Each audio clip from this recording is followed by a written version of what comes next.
اب یہ اللہ کی مرضی تھی، اس کی مرضی کے بغیر تو کچھ نہیں ہو سکتا نا، ظاہر اللہ نے ہمیں ایسی جگہ پہ رکھا ہے تو اس کا نتیجہ یہی نکلنا تھا۔ انسان اس طرح کے ہیلے تلاش کرتا ہے، مگر حقیقت یہ نہیں ہے۔ اللہ نے انسان کو بے شمار قوتیں، صلاحیتیں دے کر دنیا میں بھیجا ہے، اسے غلط اور صحیح میں تمیز کرنے کی صلاحیت دی ہے، سوچنے اور سمجھنے والا دماغ دیا ہے، اور پھر بہت بڑا احسان یہ ہے کہ اللہ نے انبیاء بھیجے اور ان کے پاس جو ہے وہ ہدایت بھی بھیجی، اور انبیاء نے اپنی پوری زندگی اس ہدایت کو انسانوں تک پہنچانے میں لگا دی، اور ہمیں یہ نصیحت کی کہ ہم اس کے مطابق فیصلہ کریں، اس نصیحت کے مطابق فیصلہ کریں اپنی زندگی کا کہ ہم نے کیا کرنا ہے اور کیا نہیں کرنا۔ حقیقت یہ ہے کہ انسان کو وہی ملے گا جس کی اس نے کوشش کی ہوگی۔ آیت نمبر 41 میں اللہ تعالیٰ فرماتے ہیں کہ جو لوگ ظلم سہنے کے بعد اللہ کی خاطر ہجرت کر گئے،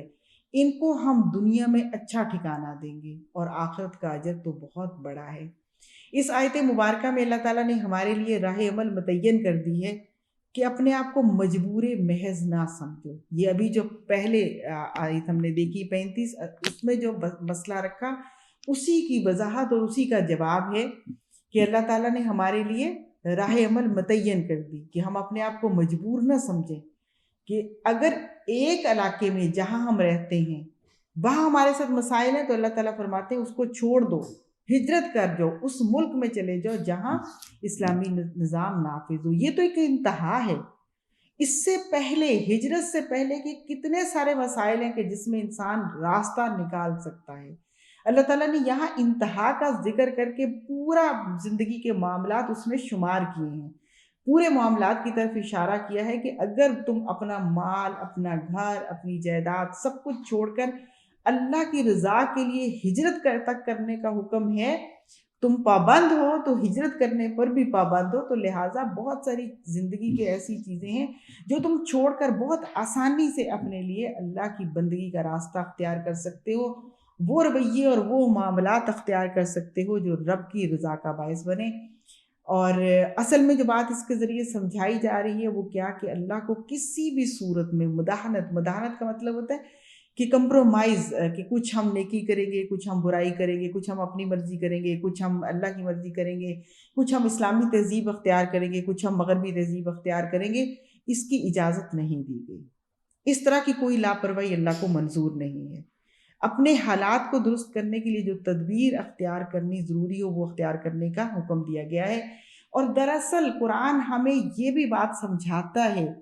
کہ جو ہماری زندگی کے اندر مشکلات آتی ہیں دراصل وہ دو رنگی کی وجہ سے آتی ہیں، وہ منافقت کی وجہ سے آتی ہیں، کہ ہم زندگی میں کچھ چیزیں تو اللہ کے احکامات کے مطابق کر رہے ہوتے ہیں اور کچھ چیزیں جو ہیں وہ اپنی مرضی سے کر رہے ہوتے ہیں، لہٰذا جو اسلام کی برکات ہیں وہ اسی قدر ہمیں ملیں گی جس قدر ہم اللہ تعالیٰ کے احکامات کے مطابق چلیں گے۔ اگر ہم کم اختیار کریں گے تو کم برکات حاصل ہوں گی، جتنی ہم چھوڑتے جائیں گے اتنا ہی ہماری زندگی کے اندر مصائب اور پریشانیاں آتی جائیں گی۔ اس لیے یہ ہمیں بات سمجھائی جا رہی ہے کہ اگر دنیا میں بھی کامیابی چاہتے ہو، آخرت میں بھی سرخروئی چاہتے ہو،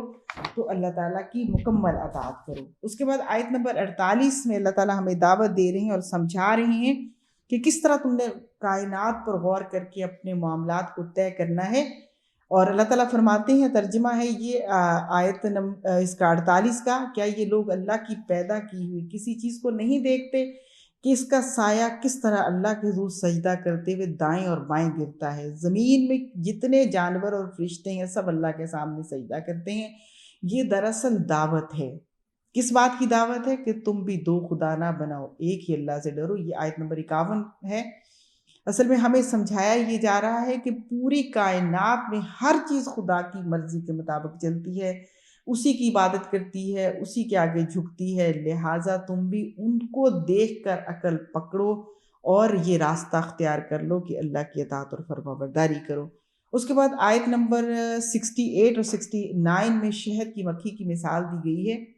کہ وہ کس طرح مختلف درختوں، پودوں اور پھولوں سے رس چوستی اور شہد بناتی ہے۔ اصل میں اس مثال کے ذریعے اللہ تعالیٰ نے ہماری رہنمائی کی ہے کہ کس طرح سے